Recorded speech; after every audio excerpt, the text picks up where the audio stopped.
পুচু আসছে। তোমরা আবার শুরু করে দিয়েছো? বাচ্চা বাচ্চার মতো থাকবি, একদম বেশি বাহানা করবি না।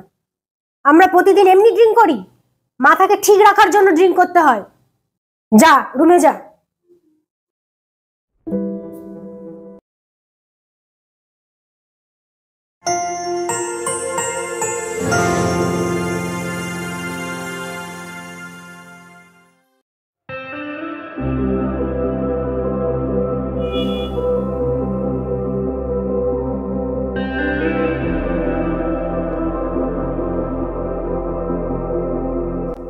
উফ, অফিস থেকে এসে পুরো টায়ার্ড হয়ে গেছে। সবকিছু রেডি করে নিয়ে বসে আছি, তাও উনি এখনো আসছেন না। বারবার দেখছি আর রেখে দিচ্ছি।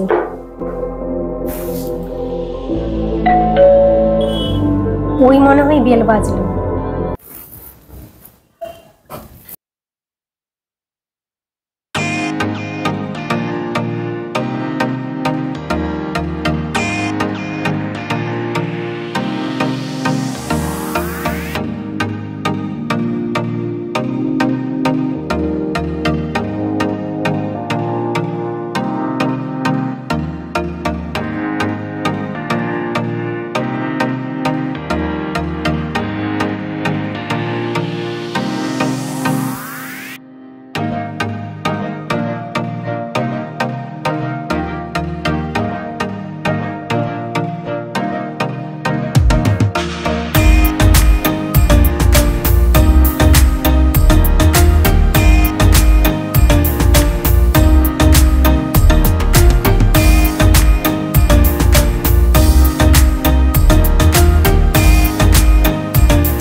বাহারি কি বাডোর,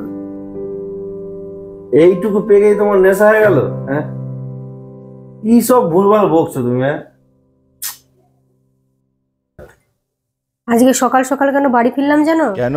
সৌমাল্য স্যার তো বাড়ির সামনে নামিয়ে দিয়ে গেল। ও তাই?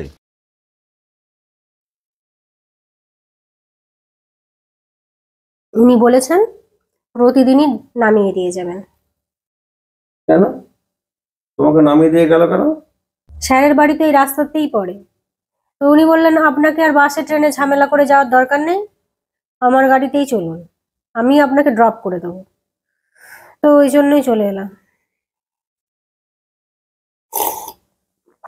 বিশাল ব্যাপার গো, তোমার স্যারের মনে তোমাকে ভালো হয়ে গেছে, ওই জন্যই অজুহাত দিয়ে তোমাকে বলছে তোমাকে ড্রপ করে দেবো প্রতিদিন। তোমার এই সন্দেহবাতিক মনটা না তুমি দূর করো। তুমিও তোমার সন্দেহবাতিক মনটা না তুমিও নিয়ে দূর করো। আমি তো তোমাকে কথার কথা বলেছি। আমিও তো তোমাকে কথার কথা বলবো। দাঁতটা কেলিও না, কথার কথা বললাম। দাঁত কেলিয়ে কেলিয়ে কথার কথা বললাম। এই জন্য তোমার সঙ্গে মদ খেতে ইচ্ছা করে না আমার। মদ খেলেই তোমার নেশা চলে যায় আর তুমি ভুলভাল বকতে শুরু করে দাও। হ্যাঁ, আমার নেশা চড়ে যায়, আর তুমি বিনা নেশাই করছো।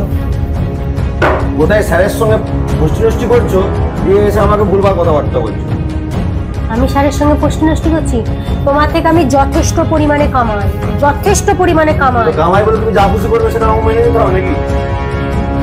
এই তো তোমার গলায় গামছা দেওয়ার বাহানা। কার কত মুরদ আমার জানা আছে। তুমি কি বলতে চাইছো? হ্যাঁ, কি বলতে চাইছি যদি বোঝার ক্ষমতা থাকে বোঝো। আমার নাকি নেশা হয়ে গেছে। তুমি স্যারকে বিয়ে করতে জানো, আমার সঙ্গে আছো কেন? এখন সব করা যায়, স্যারের সঙ্গে আমার কোনো কিছু সম্পর্ক নেই। উনি আমাকে ভালোবেসে বলেছেন যে আমি ওই রাস্তায় যাই, আপনাকে ড্রপ করে দেবো, তাই আমিও নেমেছি রাস্তা। ভালোবেসে ওনাকে বলে দিয়েছে ওনাকে ড্রপ করে দেবো। সব ছেলের চরিত্র না আমার জানা আছে। এই তোমার নেশা কম হয়েছে, খাও খাও, বেশি করে খাও। উঁচু আসছে। তোমরা আবার শুরু করে দিয়েছো? বাচ্চা বাচ্চার মতো থাকবি, একদম বেশি বাহানা করবি না। আমরা প্রতিদিন এমনি ড্রিঙ্ক করি, মাথাকে ঠিক রাখার জন্য ড্রিঙ্ক করতে হয়। যা রুমে যা।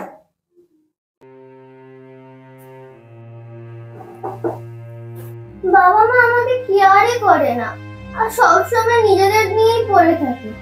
আমি পড়লাম কি না পড়লাম সেটাও দেখে না, জিজ্ঞাসা করলেও বলে দেয় না।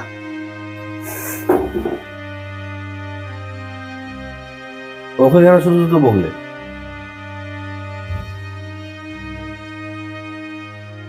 তুমি যেমন বলছো তার জন্যই বলছি।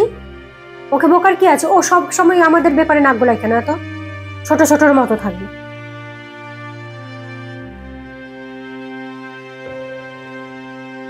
চলো, হয়েছে, অনেক হয়েছে, উঠো।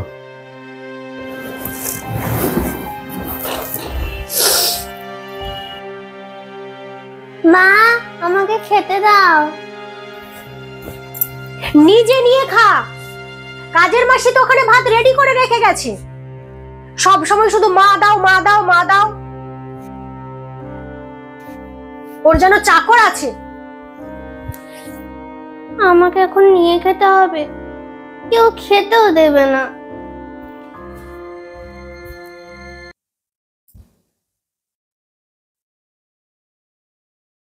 ওই গো, শুনছো? কি হয়েছে? প্রচুর গায়ে তো জ্বরে পুড়ে যাচ্ছে। কোথায় জ্বর হচ্ছে?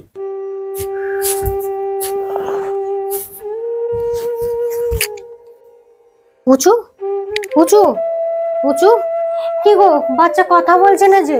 দেখো না, উঁচু উঁচু উঁচু। কি হলো কি হলো? কথা বলছিস না কেন পুচু? জল পড়ে যাও, তাতে জল পড়ে যাও।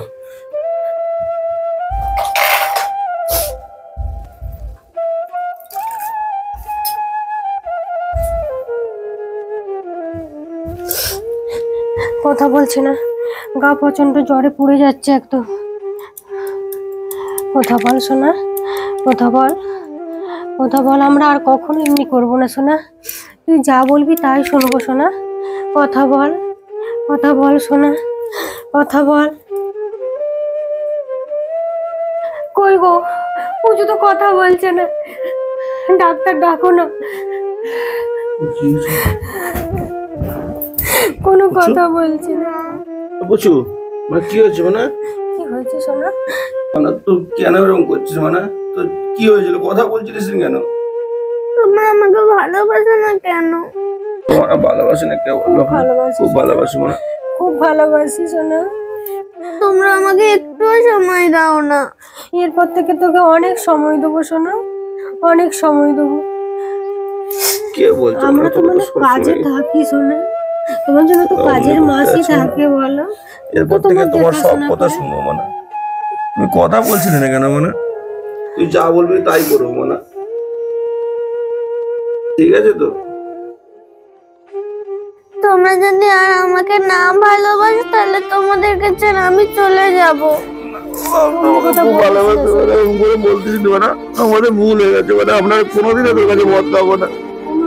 আমি জানি তো ক্ষতি হচ্ছে। চল